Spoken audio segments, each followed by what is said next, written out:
I remember getting the bus.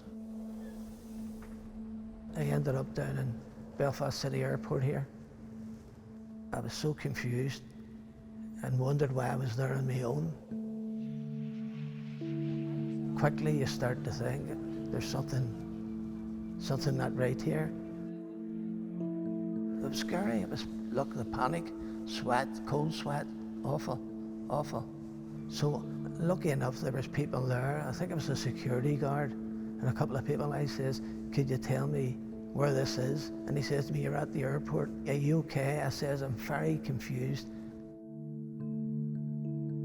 We were on a long weekend in Glasgow, and my wife and I went to a shopping centre there, and I left the shop and I was about to ring Alison to tell her where I was, but my battery went dead at that stage on the phone. I honestly didn't know how I was going to find Alison again. It was very scary and frightening, and people's faces had just blurred. I just felt so lonely and on my own.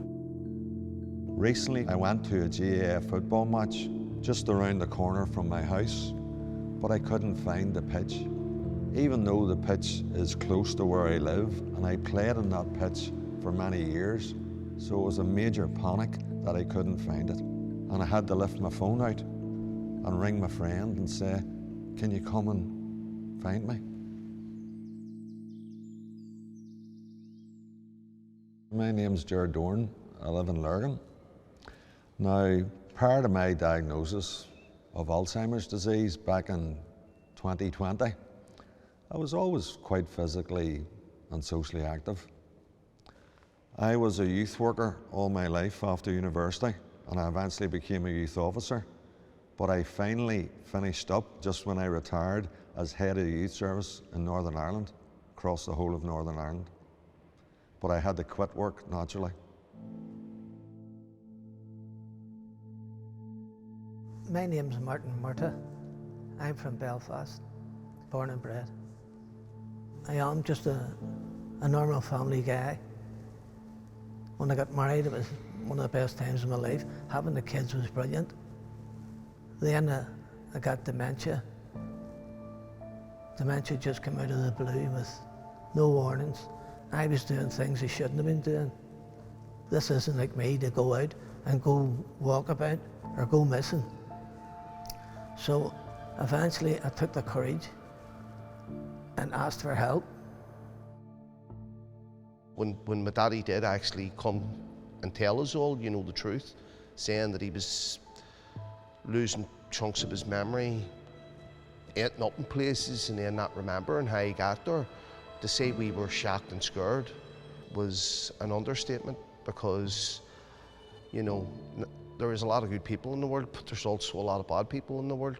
So I was just scared of maybe somebody robbing him or trying to take advantage of him, or, God forbid, you know, something worse happening.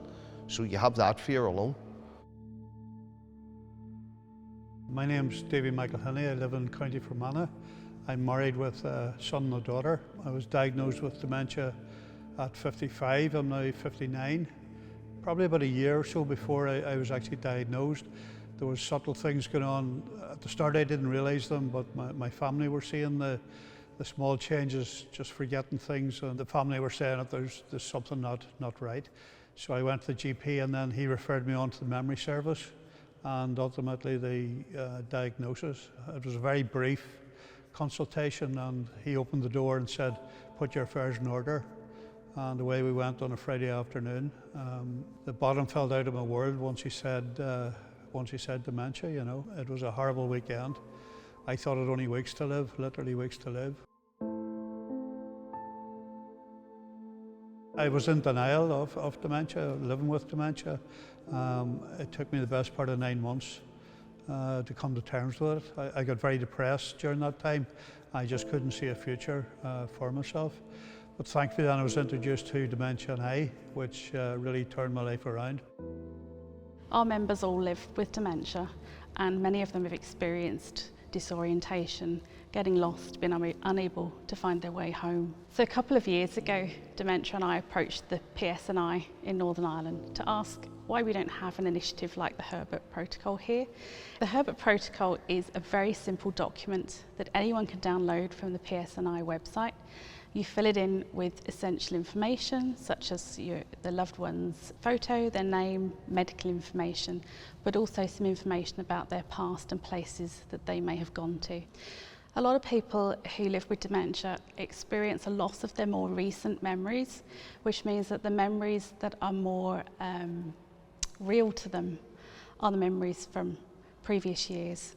So with the Herbert Protocol, if you have a list of all those essential addresses and places that somebody may return to, it means the police can get to them more quickly.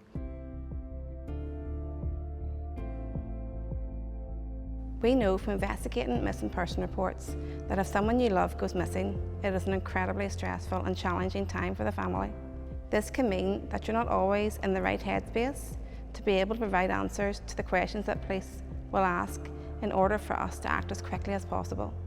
By having access to information that you or the police will need to find your missing loved one alleviates some of that pressure and helps police officers begin their search as quickly as possible.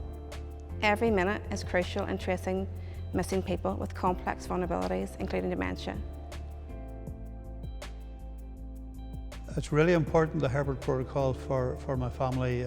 There's detailed information on it, and they don't have to recount the police again the details in a stressful situation already. It can be handed to police and get the information out and about. There's thousands of people in Northern Ireland with dementia and thousands more worse than I am. This is something that we need. My experience with my dad, when he first got dementia and maybe wandered, he'd have wandered to familiar places. So if you have them familiar places on the Herbert Protocol, then the police or family members would know exactly where to go to maybe find a missing person, you know. I have a good quality of life. I don't let it beat me. I have it in my mind that I'm still okay. I've got the help of the family, I've got the help of Dementia NI, and I know, now that I know that the Herbert Protocols are, that's another thing that eases your mind. It is actually really good. Like, our members have been involved in this right from the start. They approached the PSNI, they've been involved in the development of the documents, they're involved in the promotional material, and they'll be involved in raising awareness across Northern Ireland. There's fantastic work that they have achieved. I'm very proud of them. On a personal level, it's very important for me to continue to keep active, even though sometimes when I wake up in the morning, my brain says, don't do anything today because you made a few mistakes yesterday. But people tell me, don't listen to yourself all the time. Keep active, do things. I have a 90-year-old mother, and one of the things that I also do to keep myself going is I help her. I'm her major taxi person.